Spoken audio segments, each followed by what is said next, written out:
The loudest are often ignored. In a world where everyone is reacting instantly online and offline, could true strength actually come from slowing down? What if the very things you think will give you control, anger, dominance, proving your point are the things that secretly make you weaker? Welcome to StoicCraft, a channel dedicated to transforming ancient Stoic wisdom into practical tools for today's chaotic world.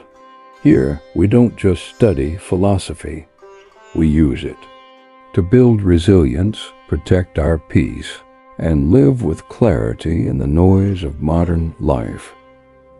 Why is it that in the modern world, where we have instant access to information, endless conveniences, and more options than any generation before us, people seem more restless, more reactive, and more fragile than ever? We lose our temper at traffic. We explode over a text message. We panic when someone disagrees with us online. Calmness, once a natural rhythm of life, has become a rare and almost mystical quality. The truth is that calm has always been power. The person who can keep their composure when everyone else loses control is the one people look to for guidance. The Stoics understood this 2,000 years ago. They lived in a world full of political chaos, war, disease, betrayal, and uncertainty. And yet, their writings preserved through the words of Marcus Aurelius, Seneca, and Epictetus continue to speak to us today. Why? Because they dealt with the same human emotions we deal with now: anger, fear, grief, envy, and anxiety. Difference is that the Stoics learned to master these emotions rather than be mastered by them. They believed you cannot control the world, but you can always control your response. And if you can control your response, you remain free no matter the circumstances. This is not suppression. It is not pretending you don't feel. It is recognizing that feelings are natural but fleeting, and refusing to let them hijack your reason or dignity. That now think about our society today. We live in what some psychologists call an attention economy, where outrage spreads faster than truth, where algorithms reward drama over depth, and where people's self-worth is measured in likes and followers. In such an environment, calmness is not just a virtue. It is an act of rebellion. It is what makes you stand out. And it is what makes you unforgettable when others lose you. Consider how many conflicts in your own life could have been avoided if one person, just one, had chosen calm instead of chaos. That argument with a partner that spiraled out of control.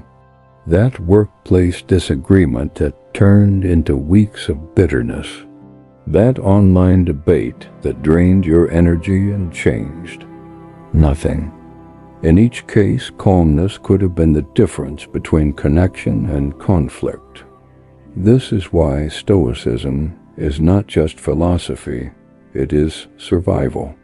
It gives us tools for navigating a noisy, chaotic world without losing ourselves in it.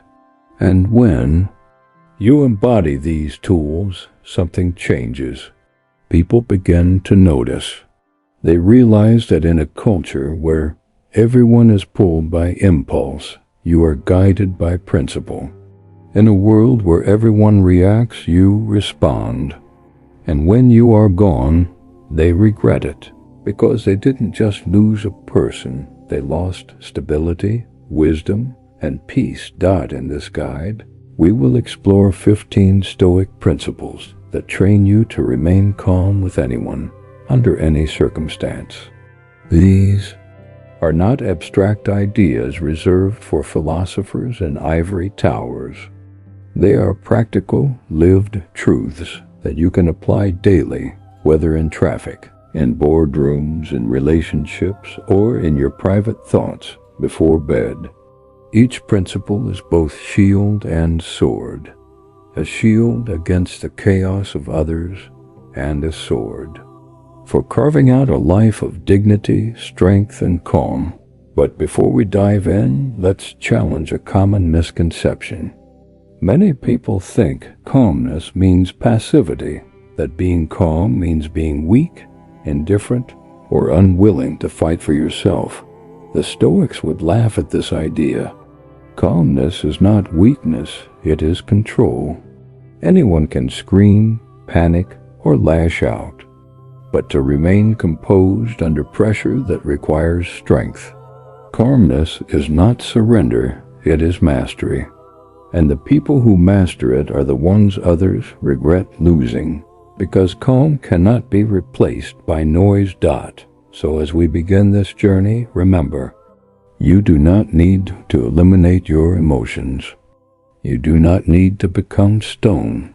You need to learn how to sit with your emotions, examine them, and choose your response with wisdom. That is the heart of Stoicism. And once you embody it, you will not only transform your own life, you will become unforgettable to others. Let's begin with the first principle. Focus on what you control. Epictetus, a Stoic philosopher who was once a slave, taught one of the simplest yet most liberating ideas in history.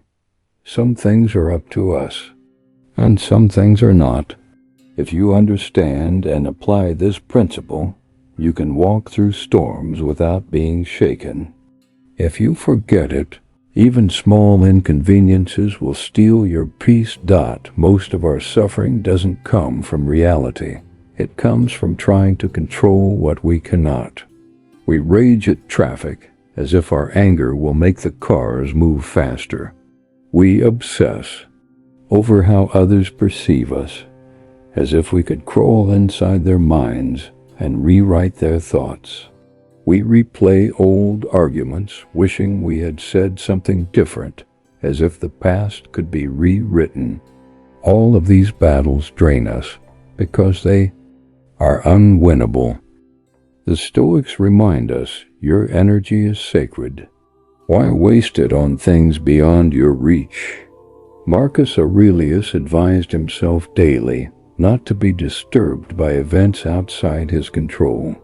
He could not stop insults, betrayal, or even death, but he could govern his mind, his judgments, choices, and actions. That is the fortress no one can breach unless you open the gate. Think about the power of this shift. Imagine two people lose their jobs. One spirals into panic. This is the end. My future is ruined. Everyone will look down on me. The other acknowledges the loss, but focuses on action. I cannot change what happened. I can update my resume. I can network. I can prepare for the next opportunity. Same event, different outcome. The difference lies not in what happened, but in what they chose to control. In today's world, distractions magnify this problem. Social media pulls us into endless comparison. News cycles flood us with tragedies we cannot fix. Politics tempts. Used to argue endlessly with strangers online. The result? Anxiety, frustration, division.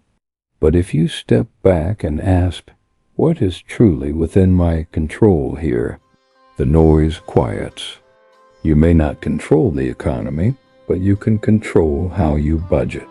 You may not control elections, but you can control how respectfully you engage.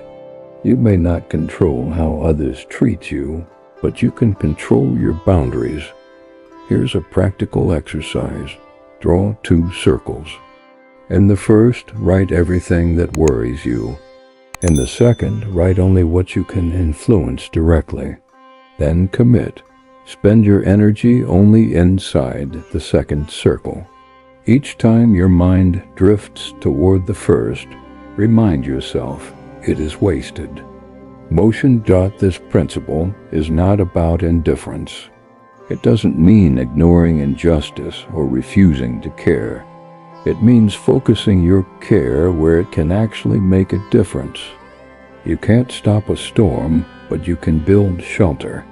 You can't change another person's character, but you can choose whether to engage. Calmness is born not from apathy, but from clarity.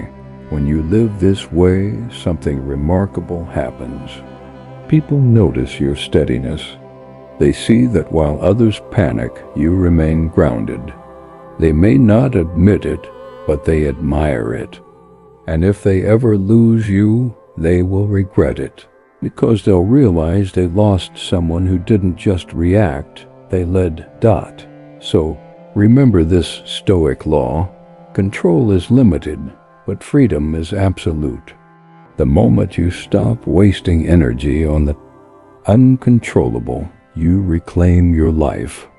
And that life is calmer, stronger, and far more difficult to shake. Marcus Aurelius once reminded himself, when you wake up in the morning, tell yourself, the people I deal with today will be meddling, ungrateful, arrogant, dishonest, jealous, and surly.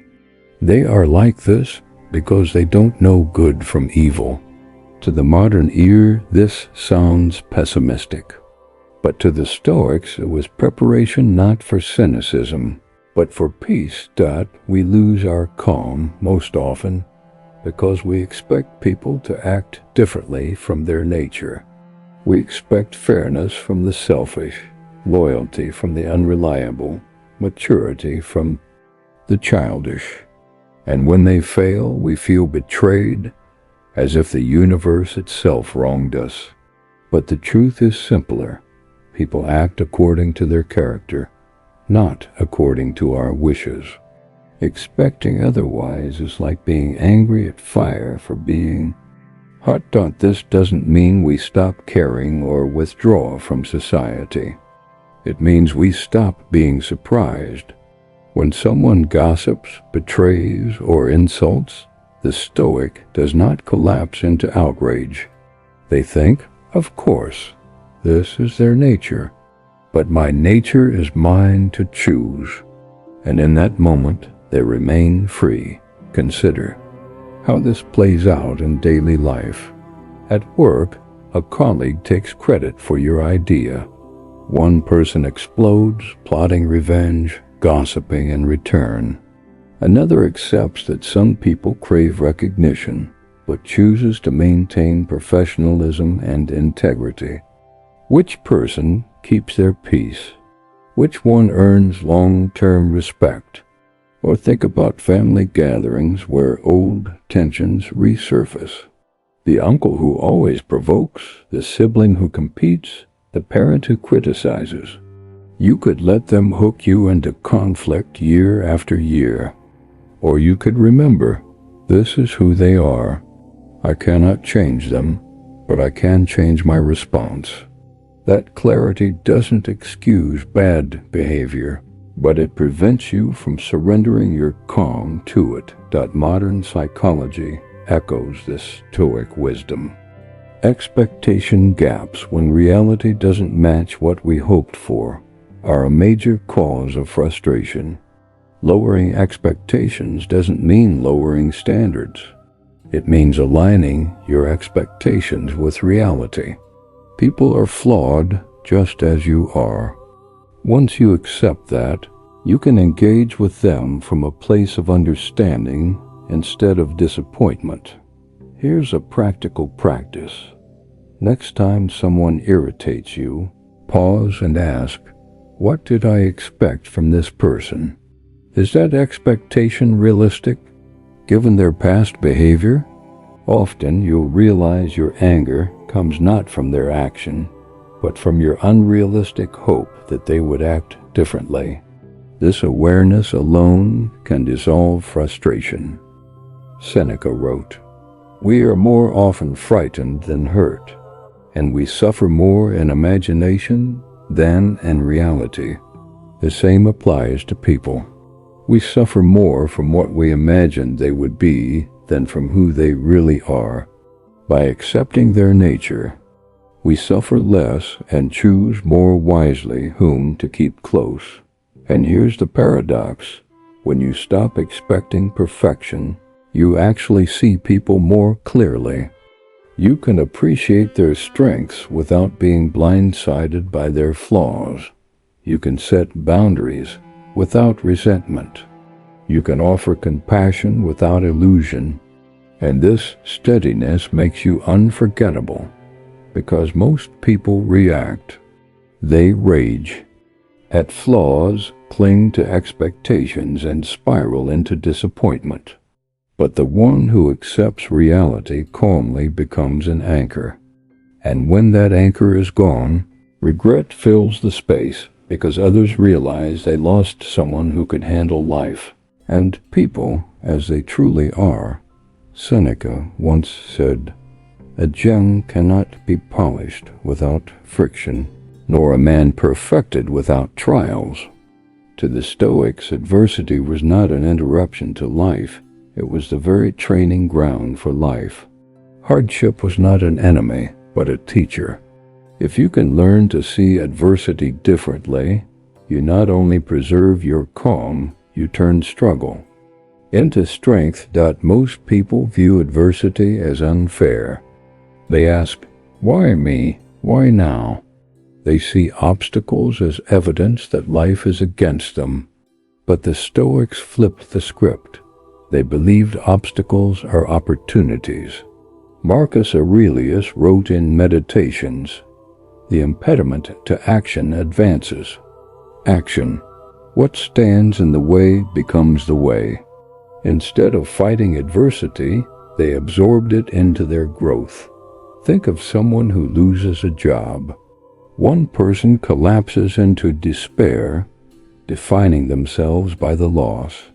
Another reframes, "This is painful, yes, but it is also a chance to reset, to learn new skills, to explore paths I ignored." The external event is the same. The inner response creates the difference between paralysis and progress. Modern psychology calls this cognitive reframing. Our brains automatically assign meaning to events, but we have the power to change that meaning.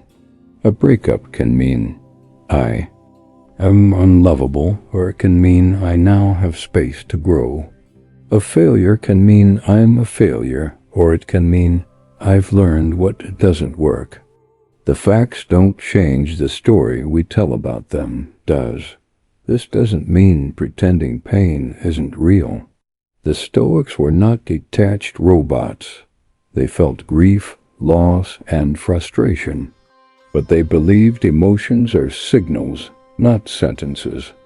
Adversity hurts, but it also invites us to ask, what can this teach me? How can I grow stronger because of this? That shift in perspective is the essence of Stoic resilience. Consider your own life. The setbacks that shaped you most, the losses, the betrayals, the failures, are also the moments where you discovered hidden strength. You didn't want them at the time, but looking back, they forged parts of your character that comfort never could. Adversity, reframed, becomes gratitude in hindsight. The Stoic aim is to reach that gratitude in the present. Here's a practice. The next time you face adversity, write down 3 potential benefits that could come from it. Even if they feel small or far-fetched, the act of searching reframes your brain. Over time, this becomes automatic. You start looking for lessons instead of losses. Another exercise. Recall someone you admire deeply. Chances are their strength was born of adversity, not comfort. Heroes are remembered not because life was easy for them, but because they faced difficulty with courage. The same potential lies in you. When you adopt this mindset, people notice. While others crumble under pressure, you remain calm, not because you don't feel the weight, but because you've reframed it. You've chosen to see adversity as training. That steadiness makes you memorable. And if others lose you, they regret it, because they realize you were not just surviving hardship, you were mastering it. So don't curse adversity. Reframe it. See it as the sculptor of your character, the fire that tempers your steel. Calmness doesn't come from avoiding difficulty. It comes from learning to say, this too is part of the way. Seneca once advised, set aside a certain number of days during which you shall be content with the scantiest and cheapest fare, with coarse and rough dress, saying to yourself the while, is this the condition that I feared? For the Stoics, the practice of voluntary discomfort was not self-punishment. It was preparation. By training themselves to live with less, they freed themselves from fear. Most of us today live in pursuit of comfort. Soft beds, fast food, endless entertainment, these are not inherently bad, but they create dependency. When you become addicted to comfort, any disruption feels catastrophic. A delayed flight, a broken phone, an unexpected bill, each one can trigger outsized frustration. But if you practice discomfort deliberately, these same disruptions lose their power over you. The Stoics believed that comfort should be enjoyed, but never trusted. Seneca, one of the wealthiest men in Rome, regularly slept on the floor and ate simple meals. Why? Because he wanted to remind himself that he could. Wealth could vanish overnight. Political favor could shift.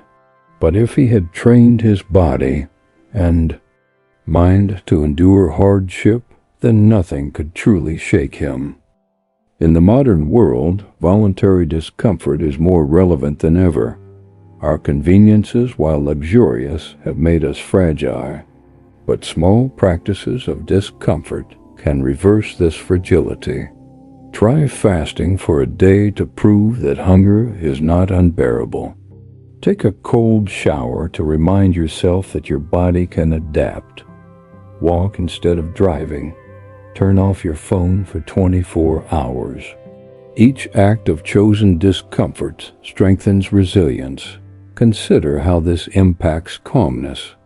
Imagine two people stuck in a hot, crowded train. One, unaccustomed to discomfort, panics, complains, feels suffocated. The other, who has trained themselves to embrace discomfort, breathes steadily, and endures. Which one remains calm? Which one others look to for steadiness? Voluntary discomfort turns inconvenience into training, not torture. This principle also reshapes how you handle fear. Most of our anxieties are about imagined losses. What if I lose my job? What if I lose my savings? What if I lose comfort? But when you've practiced life with less, those fears shrink. You realize that even if the worst happens, you can still stand. The fear of loss no longer rules you. That freedom is priceless. Here's a practical approach.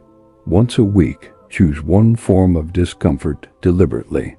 Skip a meal, sleep on the floor, take a digital detox, or wear simpler clothes. Each time, remind yourself, is this what I feared? Over time, your brain rewires. What once felt terrifying becomes manageable. What once felt unbearable becomes training. This doesn't mean rejecting comfort altogether. Enjoy good food, soft clothes, and warm beds, but do not cling to them. Let them be privileges, not necessities, because the person who can remain calm in both luxury and hardship is truly unshakable. And here's the paradox. People admire those who can thrive without comfort. They may not say it out loud, but they envy that strength. If they ever lose you, regret follows, because they realize you were not dependent on circumstances. You were steady in both abundance and scarcity. So practice voluntary discomfort, not to punish yourself, but to free yourself. Because when you've proven to yourself that you can endure hardship, nothing outside you can steal your calm. Epictetus once said, "People are disturbed not by things, but by the views which they take of them." This single sentence contains a truth that modern psychology continues to affirm. The way we talk to ourselves shapes our entire reality. Events themselves rarely destroy our calm. It is the inner dialogue, the constant narration, the judgments, the assumptions that steals our peace. Most of us live with an inner critic far harsher than any enemy outside. We replay mistakes, calling ourselves failures. We catastrophize, whispering this will never work out. We compare, muttering, "I'll never be as good as them." Each thought might seem small, but together they create an internal storm. And when the storm inside rages, even minor challenges outside feel unbearable. The Stoics train themselves to control this inner voice. Marcus Aurelius filled his meditations with reminders to himself to be patient, to focus on virtue, to stop chasing approval. These weren't lofty speeches to others. They were daily corrections of his own inner dialogue. He knew that the emperor who could not govern his mind was no emperor at all. Modern neuroscience supports this practice.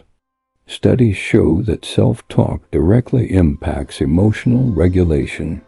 Negative self-talk amplifies stress hormones. Positive, realistic self-talk calms the nervous system and improves resilience. This doesn't mean lying to yourself with empty affirmations. The Stoics would reject shallow positivity. Instead, it means speaking truth with clarity. This is difficult, but it is not impossible. I have endured worse. My worth is not determined by this moment. Think about the difference this makes. Two people face rejection. One says internally, "I'm worthless. No one will ever want me." Their confidence collapses. The other says, "This hurts, but it's one person's opinion. I can learn and move forward." They remain calm, even while feeling pain. Same event, different inner dialogue, radically different outcomes. Here's a practice. Pay attention to the first thought that arises when something goes wrong. Write it down. Then challenge it with a Stoic reframe. If your mind says, "This is the end," counter with, "No, this is a test." If it says, "I can't handle this," respond, "I can handle what is in front of me right now." Over time, this reprograms your inner dialogue.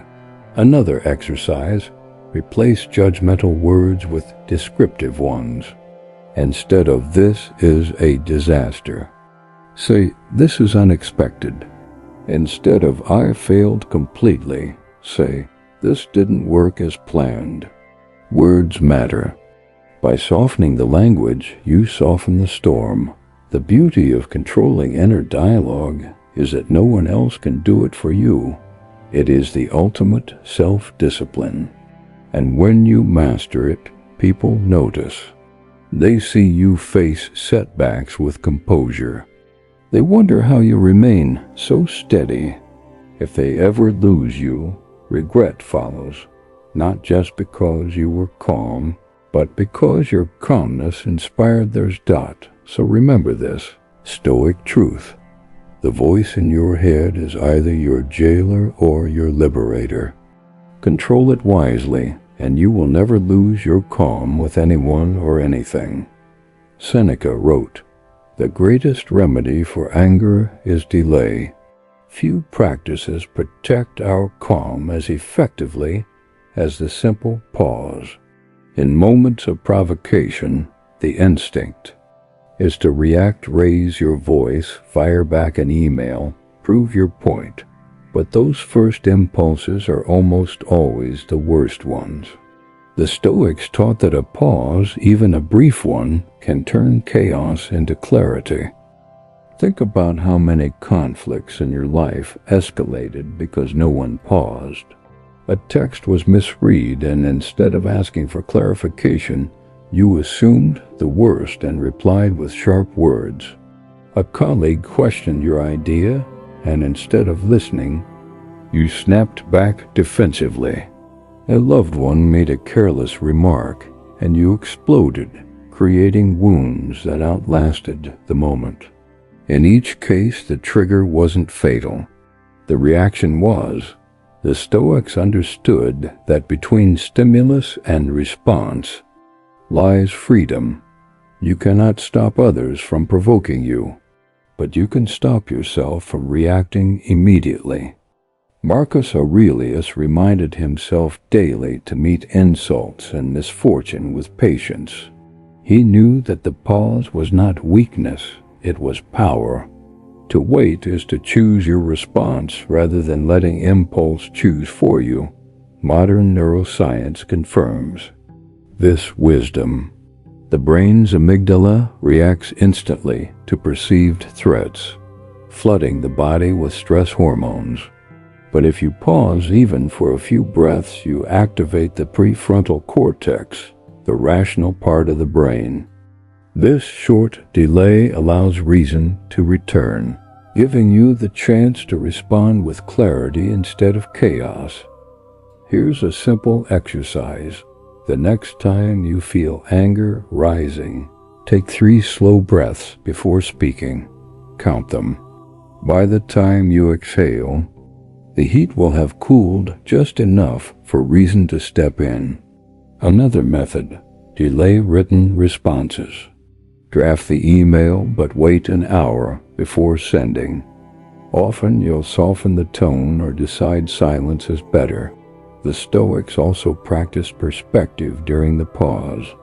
They would ask, will this matter tomorrow, a month from now, a year from now? Most things that provoke us are trivial in the grand scheme of life. The pause allows us to see this, to avoid wasting calmness on battles that don't matter. Consider how this changes relationships. A partner who pauses instead of lashing out builds trust. A leader who pauses before criticizing earns respect.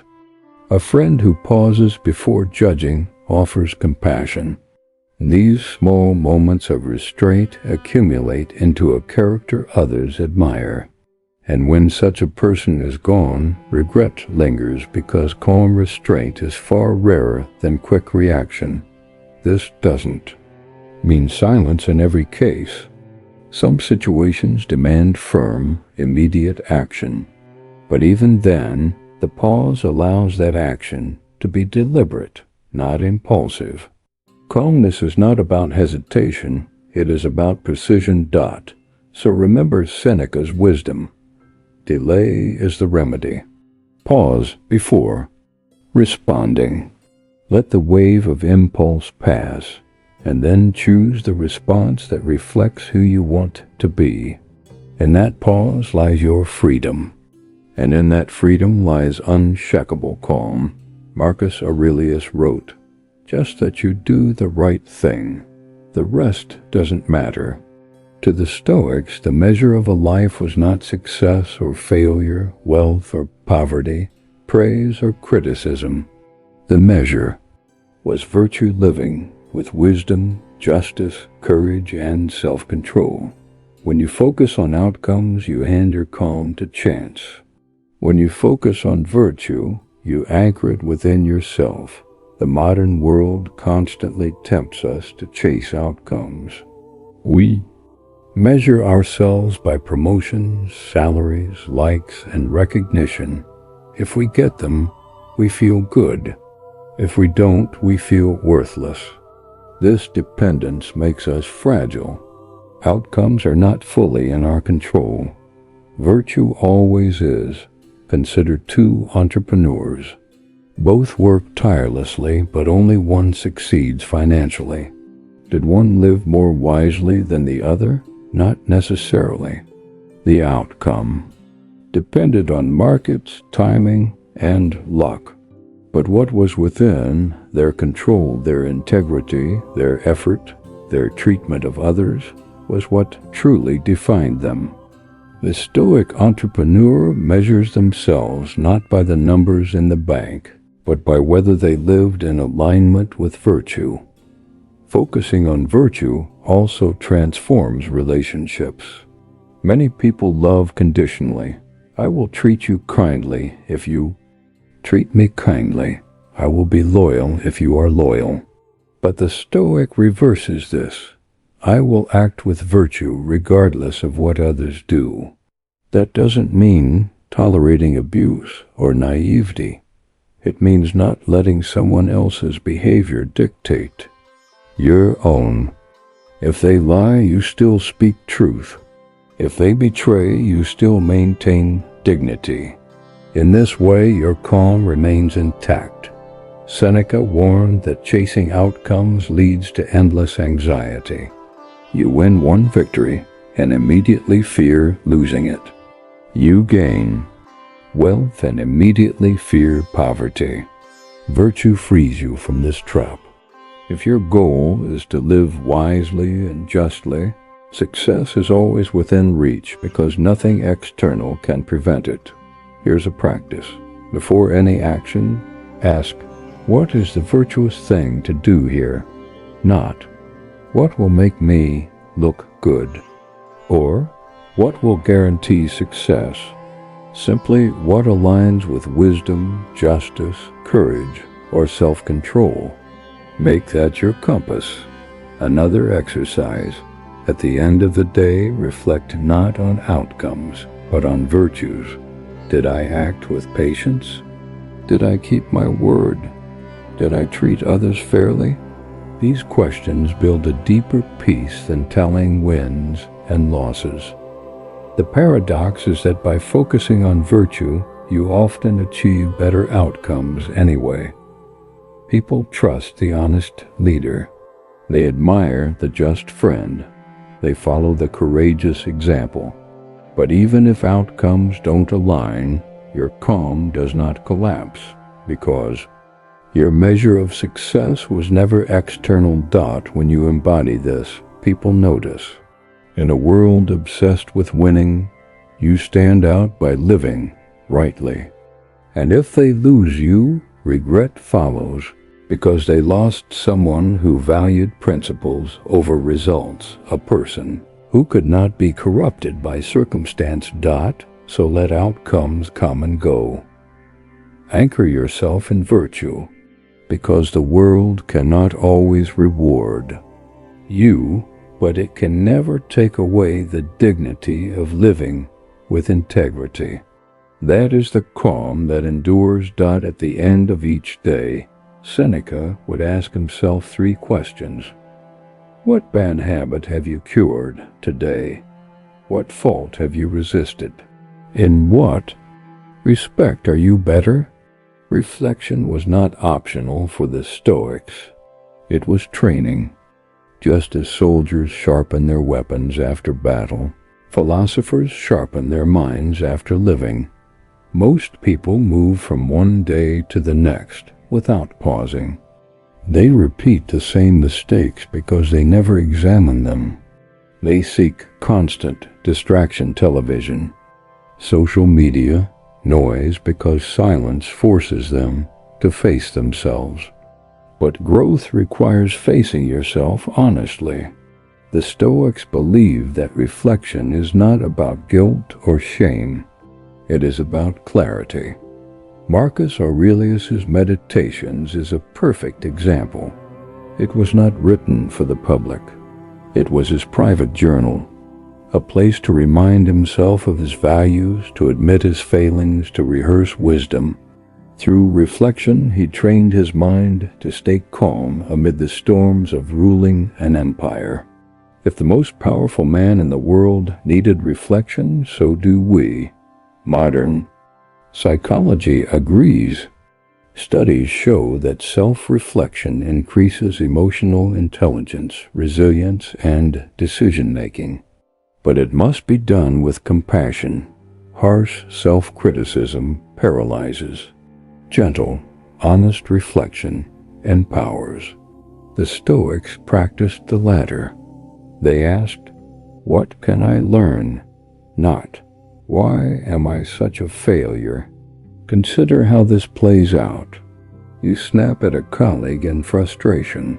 Without reflection, you justify it. They deserved it. With reflection, you ask, "Why did I react so strongly? Was I tired? Was I projecting my stress?" That awareness plants the seed of change. Next time you pause before snapping. Over time, your calm strengthens, not by accident, but by practice. Here's a practical exercise. Set aside 5 minutes before bed.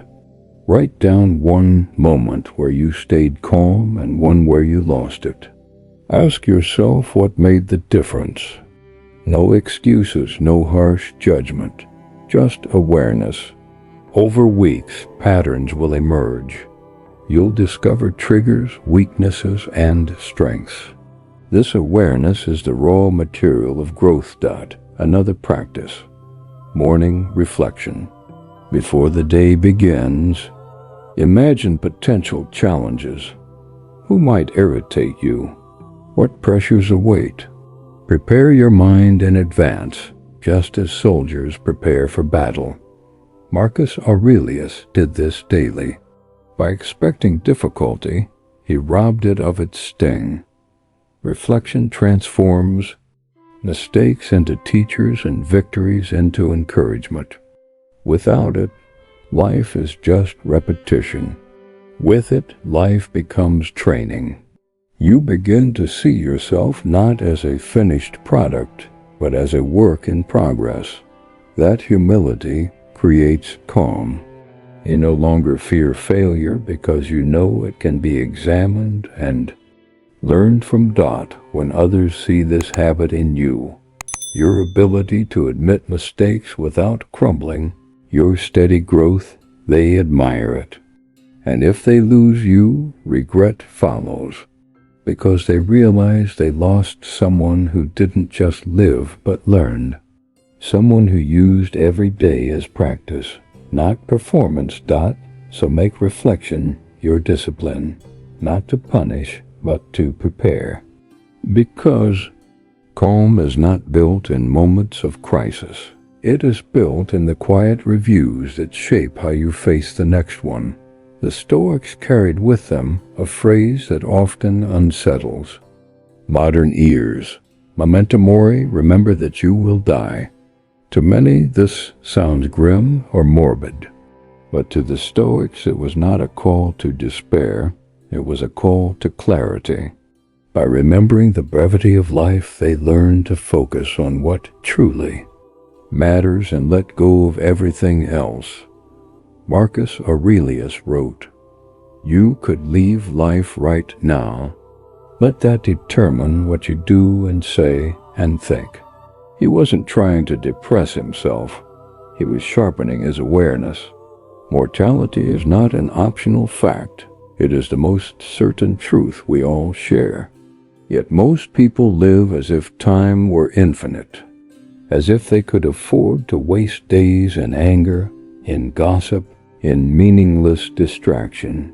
The Stoics believed this illusion was the source of much suffering. If you think you have endless time, you procrastinate on living. You put off kindness. You avoid hard conversations. You delay pursuing purpose.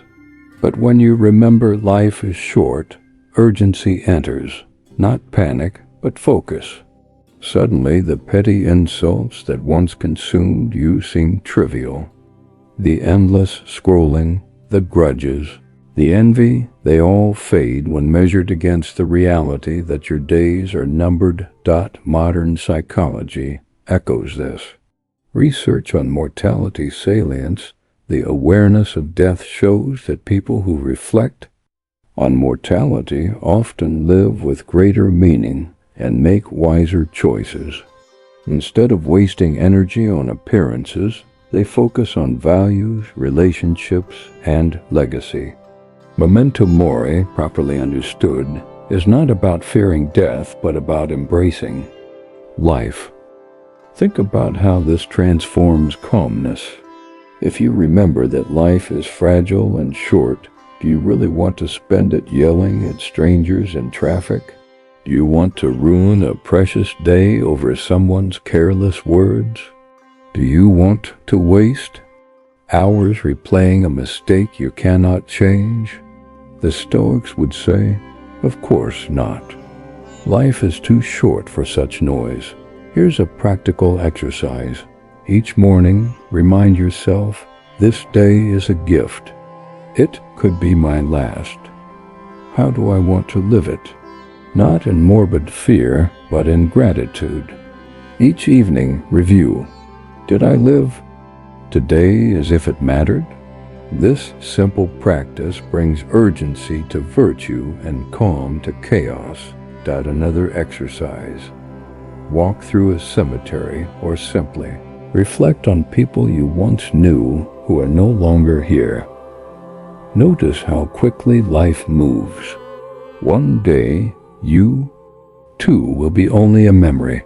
Ask yourself, what kind of memory do I want to leave? This reflection cuts through trivial worries and recenters your priorities. When others encounter someone who lives with this awareness, they feel the difference. You are calmer, less reactive, more present. You don't waste time on drama because you see how little time there is to waste. And if people lose you, regret follows because they lost someone who lived fully, deeply, and with purpose. So remember, you are mortal, not to shrink in fear, but to rise in clarity. Let memento mori guide you to calmness, because when you accept the shortness of life, you finally learn how to live it well. Epictetus warned, freedom is not achieved by satisfying desires, but by eliminating them. To the Stoics, the difference between need and desire was the difference between calm and chaos. Needs are simple: food, shelter, basic safety, companionship. Desires are endless: luxury, recognition, power, indulgence. The more you chase desire, the less peace you find, because desire multiplies faster than satisfaction. In today's world, this truth is magnified.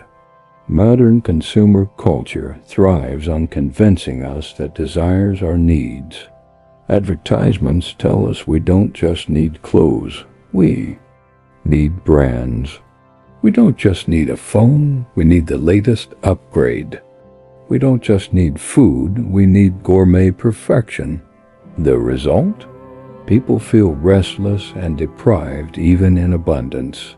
The Stoics practiced the opposite.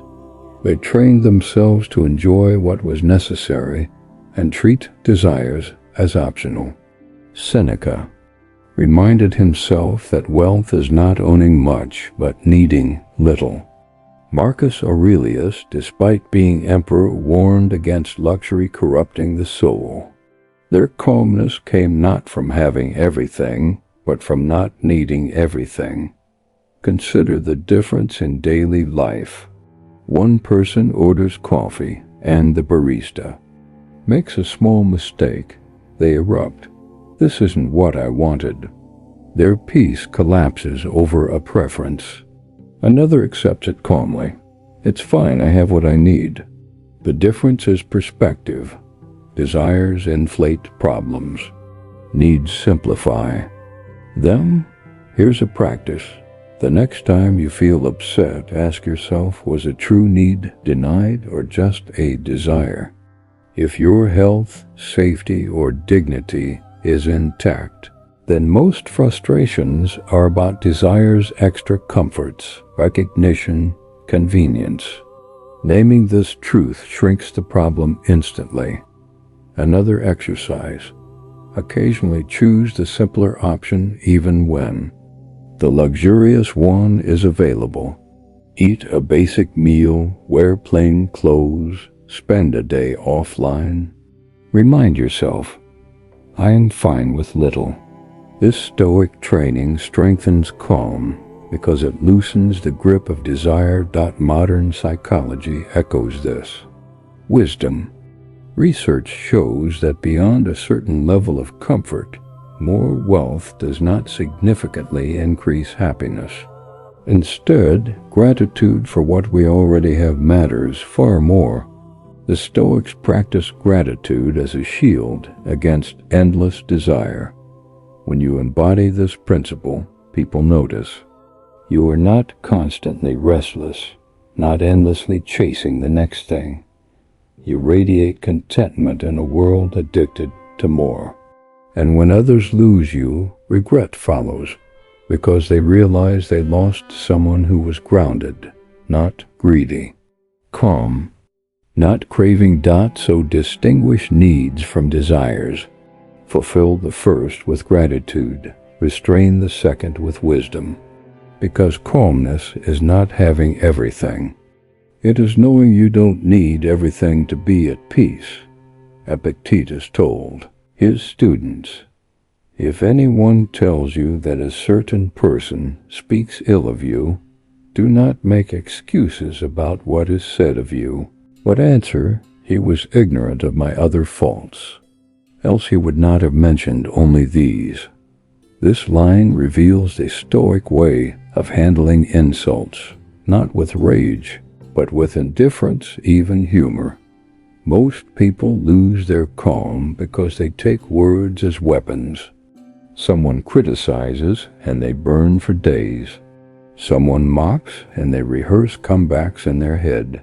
But insults have no weight until we give them weight. As Marcus Aurelius put it, choose not to be harmed and you won't feel harmed. Don't feel harmed and you haven't been. Think about it. If a stranger shouted nonsense in a language you don't understand, would you be offended? Probably not. Why? Because you didn't attach meaning. Insults work the same way. They sting only when your ego agrees with them or fears they are true. The Stoic response is to detach meaning. Words are just sound. If they don't touch your virtue, they cannot touch your peace. Consider modern life, especially online. Social media amplifies insults. Anonymous users throw comments designed to provoke. If you treat every insult as important, you'll spend your life in outrage. But if you see them as empty, you remain free.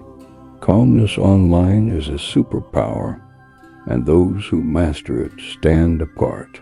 Here's a practice.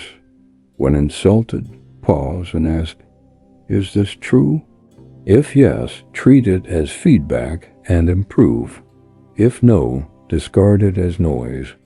In either case, there is no reason to be angry. Another exercise, respond with humor or silence. Nothing disarms an insult faster than refusing to feed it. Seneca noted. We are hurt more often by our opinion of things than by the things themselves. An insult is only as sharp as the value you give it. A Stoic lowers its value to zero. This doesn't mean tolerating abuse or disrespect. It means recognizing that insults reflect the speaker more than the target. Their words reveal their character, not yours. By staying calm, you expose their weakness without lowering yourself. Imagine two people at work. One is insulted in a meeting and lashes out, looking unstable. The other smiles calmly, responds with reason, and continues with dignity. Who earns respect? Who leaves regret if lost? It is always the one who stayed above the noise. So see insults for what they are, empty echoes. You decide whether to give them life. And when you choose calm over reaction, you keep your power.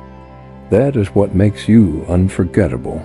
Marcus Aurelius wrote, "Whenever you are about to find fault with someone, ask yourself the following question: what fault of mine most nearly resembles the one I am about to criticize?" For the Stoics, empathy was not a weakness. It was a recognition of shared humanity. But they paired empathy with detachment, understanding others without being consumed by them. In modern times, empathy is often misunderstood. Many people confuse it with emotional fusion, feeling what others feel so intensely that their moods become your moods. If a friend is sad, you collapse with sadness. If a colleague is angry, you absorb their rage. This is not Stoic empathy. This is emotional entanglement, and it robs you of calm. Stoic empathy is different. It is the ability to understand, to listen, to care without losing yourself. You see another's pain and acknowledge it, but you do not let it hijack your reason or peace. You recognize injustice and act against it, but without being poisoned by hatred. You extend compassion, but you remain steady. Consider how this principle applies at work. A coworker is stressed and lashes out. Instead of absorbing their stress or retaliating, you step back. They are under pressure. I know how that feels. I don't need to mirror it. You respond with patience, not because you're cold, but because you understand. That calmness often diffuses the tension. Or in relationships, your partner is upset. You could spiral with them, letting both of you drown in chaos. Or you could listen deeply, validate their feelings, but remain calm enough to help. That's empathy without attachment. It heals without being consumed. Modern psychology calls this emotional boundaries. Without them, empathy turns into codependency. With them, empathy becomes wisdom. You care without collapsing. You help without burning out. You remain calm not because you don't feel, but because you choose not to drown in borrowed emotions. Here's a practice. The next time someone's emotion feels overwhelming, silently remind yourself, this is their storm, not mine. I can offer shelter, but I don't need to live in the storm. Another exercise. Journal about what belongs to you and what belongs to others. Draw a line. Your reactions are yours. Their emotions are theirs. That line protects your calm. Seneca wrote, "Wherever there is a human being, there is an opportunity for kindness." Empathy is that kindness. But he also warned against losing yourself in the crowd, because virtue requires clarity. Balance empathy with detachment, and you gain both compassion and strength. When people meet someone like this who cares deeply but stays composed, they never forget it. You become the person they turn to in crisis, the anchor when emotions run high. And if they lose you, regret follows, because calm empathy is rare, and once gone, it cannot be replaced. So practice empathy without attachment. Feel, but don't fuse. Care, but don't collapse. That is how you remain calm with anyone, in any situation. Marcus Aurelius reminded himself daily, All is ephemeral, both memory and the object of memory. For the Stoics, impermanence was not a cause for despair, but a source of calm. By accepting that everything changes, they freed themselves from clinging, from fear, and from needless suffering. Most of our distress comes from fighting impermanence. We want relationships to stay the same, health to remain perfect, wealth to last forever. When change arrives, as it inevitably does, we resist, and resistance magnifies pain. The Stoics took the opposite approach. They embraced impermanence as nature's law. If all things must pass, then peace comes not from denial, but from acceptance. Consider the seasons. No one curses winter for ending or spring for arriving. Change is expected, even welcomed. Yet in life, when seasons shift, when friendships fade, careers change, or bodies age, we act surprised. Marcus urged himself not to cling. Do not act as if you had 10,000 years to live. Death hangs over you. While you live, while it is in your power, be good. Modern psychology affirms this wisdom. Research shows that attachment to permanence, believing things should stay the same, creates anxiety and grief. Acceptance therapy, used to treat stress and trauma, mirrors Stoic practice. Acknowledge reality, stop resisting, and align with change. Think about relationships. A friend drifts away. You could rage, demand they stay, replay memories endlessly. Or you could accept. People grow, paths diverge, love remains in memory. That acceptance brings calm where clinging brings torment. Or consider aging. Society fears. It disguises it, fights it. But the Stoic accepts it as natural. Epictetus reminded his students that bodies weaken, fortunes fade, but character endures. By focusing on virtue, they freed themselves from despair over inevitable decline. Here's a practice. When faced with loss or change, repeat to yourself, "This too is natural. This too belongs to the rhythm of life." Another exercise. Consciously appreciate impermanence. Watch a sunset knowing it will fade. Enjoy a meal knowing it will end. This awareness deepens gratitude and softens fear. Seneca said, "He suffers more than necessary who suffers before it is necessary." Much of our suffering comes not from change itself, but from fearing it before it arrives. By training the mind to accept impermanence, you stop suffering twice. When you embody this principle, people notice. You don't cling desperately. You don't panic at endings. You walk through transitions with dignity. That steadiness makes you rare. And if they lose you, regret follows, because they lost someone who understood life's flow instead of fighting it. So accept impermanence, not with sadness, but with serenity.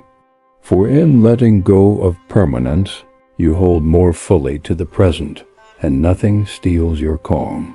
Marcus Aurelius wrote, "At dawn, when you have trouble getting out of bed, tell yourself, 'I am rising too.' Do the work of a human being." For the Stoics, calmness came not from chasing excitement, but from staying faithful to duty. Duty grounded them. Drama distracted them. Modern life tempts us with drama everywhere, arguments online, sensational. Headlines, gossip at work, endless outrage over things far outside our control. Drama feels urgent, but it rarely builds anything. Duty, on the other hand, might feel simple, even boring, but it sustains life. Raising children, showing up at work, caring for health, supporting friends. These are duties that, repeated daily, create stability. The Stoics warned against the trap of being pulled into other people's drama. Seneca said, "We suffer more often in imagination than in reality." Much of that imagined suffering comes from absorbing noise that isn't ours. Someone insults us, and we replay it for days. A political event occurs, and we rage though it's far beyond our reach. Each time we abandon our duties for distractions. Consider two co-workers. One spends the day gossiping, obsessing over who said what, whose reputation rose or fell. By the end of the day, they are drained but accomplished nothing.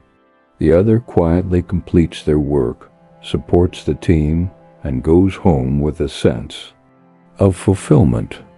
Who is calmer? Who is more respected? Duty builds peace. Drama breeds exhaustion. This doesn't mean Stoics ignored society.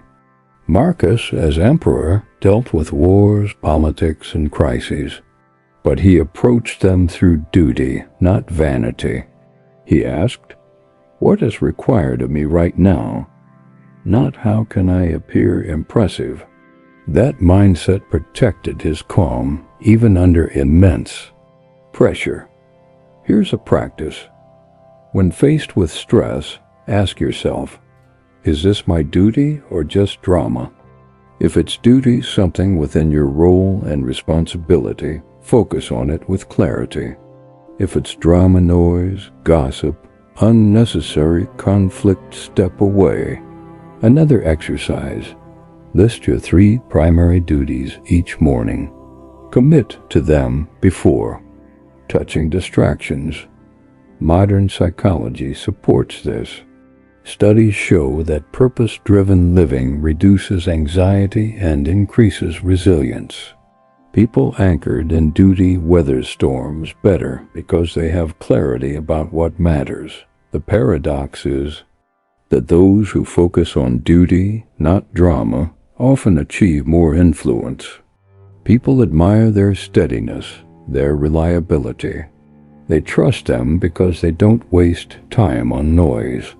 And if such a person is gone, regret follows, because others realize they lost someone who chose substance over spectacle. So stay with your duty. Let drama swirl around you without pulling you in. Calmness comes not from controlling the world, but from choosing where to place your energy. And duty, done consistently, will always outlast the noise of drama. Marcus Aurelius often reminded himself of the vastness of existence. Look at the immensity of time behind you, and to the time ahead, another boundless abyss. In this whole expanse, what is your role but a tiny one?